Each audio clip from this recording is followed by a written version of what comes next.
20 है तो हो जाएगा सर। हेलो नमस्कार, my self Amit Sharma from the physical academy Gopalganj. Welcome back to my YouTube channel. आज हम आए हैं बीएम फील्ड में।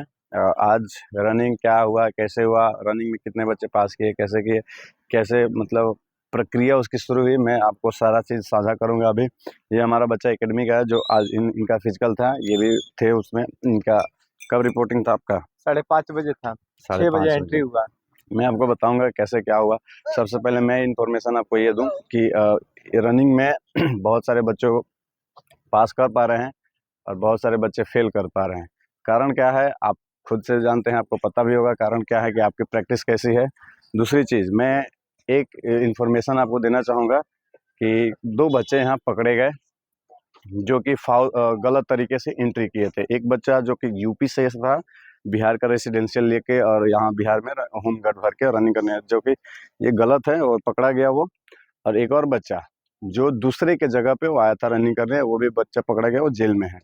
तो ऐसे करने वाले बच्चे और ऐसे कराने वाले बच्चे दोनों सावधान रहें, क्योंकि अगर आपसे अपना फिजिकल नहीं हो पा रहा है तो आपके लिए फौज नहीं है। अगर आपसे अपना फिजिकल नहीं हो पा रहा है तो आप फौज के लिए बने ही नहीं हैं।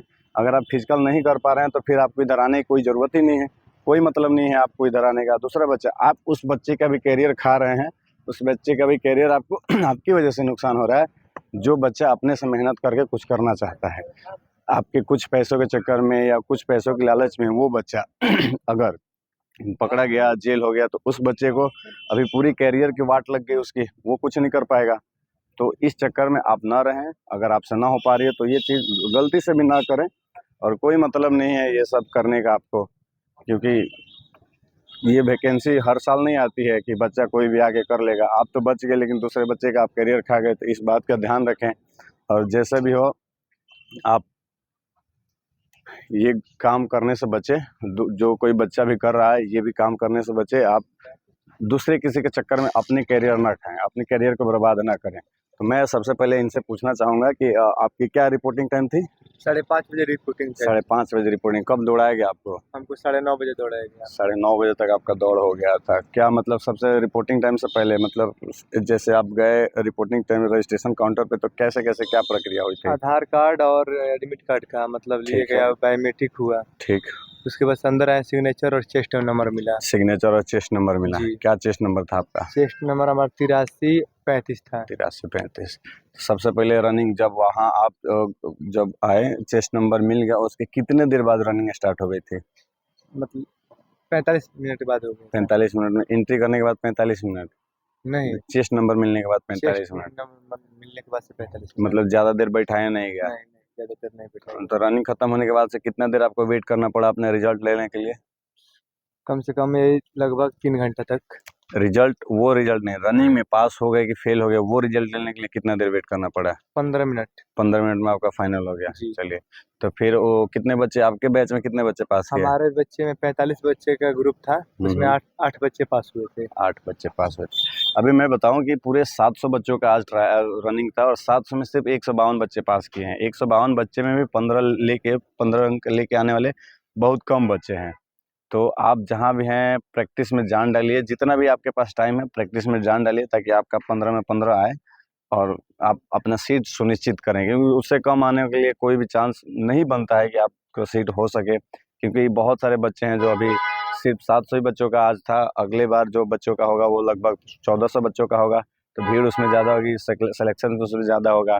तो आपका जो पहले रनिंग हुआ, जी। फिर लॉन्ग जंप, जी, नहीं, हाई जंप, उसके बाद से लॉन्ग जंप, उसके बाद से गोला, उसके बाद से गोला, फिर मेडिकल। मेडिकल हुआ। मेडिकल में क्या जांच हुआ?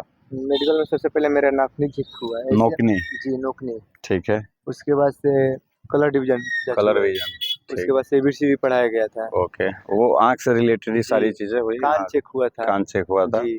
उसके बाद से 1-2 पढ़ाया गया था, मतलब बच्चा वॉइस को देख के, हाँ। मतलब बच्चा बोल पा रहा है कि नहीं, इसलिए। देखिए वॉइस में क्या चेक होता है मैं आपको बताता हूँ। जो भी बच्चा थोड़ा बहुत हकलाता है कि जैसे 33 ऐसे बोलने वाले बच्चे जैसे हकलाते हैं, वो थोड़ा बच्चों को लेकर थोड़ा दिक्कत हो सकती है। नौकरी में दोनों घुटना सट जाता है, इस चीज़ को लेकर दिक्कत होती है। तो आप इस चीज़ से देखिए एक्सरसाइज कीजिए, जिन भी बच्चों का है आइए आप प्रैक्टिस कीजिए। अगर यहाँ से आपको पास मिल जाए तो अच्छी बात है, नहीं मिले तो फिर इसके लिए आप प्रैक्टिस कीजिए और तैयारी कीजिए।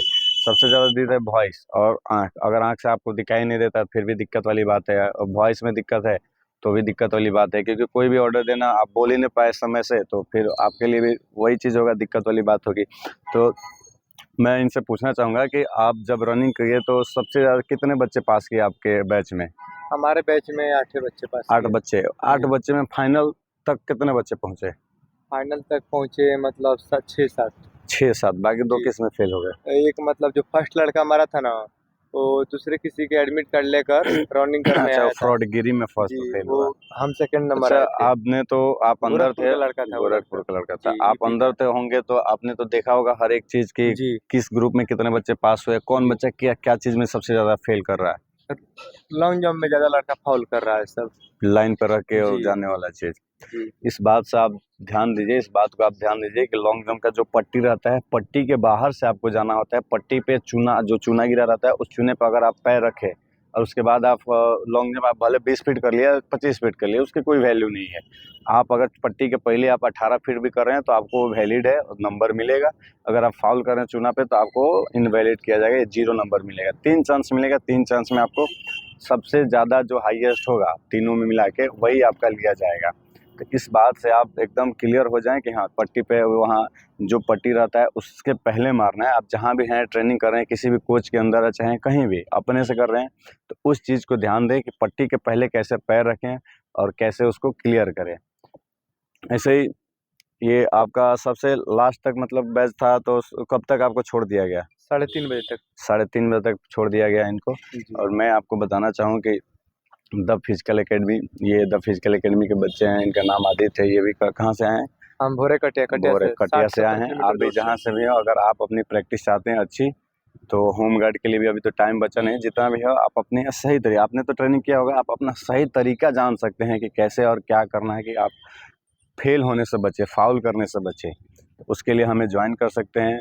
और नेक्स्ट वैकेंसी बिहार पुलिस के लिए आने वाली है, तो उसका भी डेट निकल चुका है। उसके लिए आप हमसे जुड़ सकते हैं, हम हमारा एकेडमी ज्वाइन कर सकते हैं। हॉस्टल की फैसिलिटी अवेलेबल है, रिटर्न की फैसिलिटी अवेलेबल है।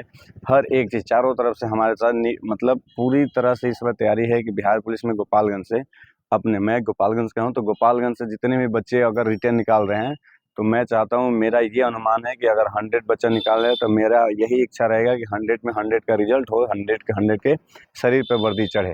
तो आप भी जुड़िए हमसे और अपने वर्दी को पाने के लिए, अपने सपने को पाने के लिए हमसे आप जुड़ सकते हैं।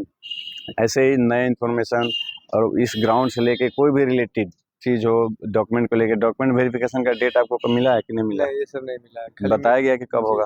बोले हैं कि मेरिट आने के बाद से होगा। मेरिट आने के बाद से आपका डॉक्यूमेंट वेरिफिकेशन होगा। क्या क्या लगना है डॉक्यूमेंट में, कुछ बताया गया आपको? नहीं, ये सब कुछ नहीं बताया कुछ गया नहीं बताया गया। कोई बात नहीं, मैं ये आपको ज़रूर बताऊंगा डॉक्यूमेंट वेरिफिकेशन में क्या क्या लगना है, कैरेक्टर वगैरह ये सब लगना है कि नहीं। पिछली बार तो मैंने उस वीडियो पे बनाया था, पिछली बार लगना था कैरेक्टर, तो इस बार में मैं बताऊंगा कि क्या और कैसे है। वो 1-2 दिन टाइम लगेगा, उस चीज़ को मैं बता दूंगा कि कैरेक्टर लगना है कि नहीं है और कब होगा और कहाँ होगा वेरिफिकेशन। तब तक हमारे साथ आप वीडियो के साथ जुड़े रहिए। इस ग्राउंड का सारा अपडेट पाने के लिए मैं आज दिन में कोई वीडियो नहीं बना पाया कि मैं खुद बिजी था।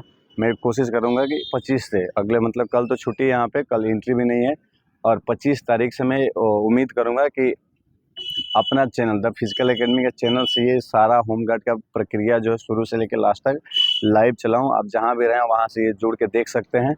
मेरे यूट्यूब चैनल पे द फिजिकल एकेडमी पे लाइव चलेगा ये चीज़, आप देख सकते हैं वहाँ से। तब तक के लिए आप मिलते हैं आपसे अगले वीडियो में। जय हिंद।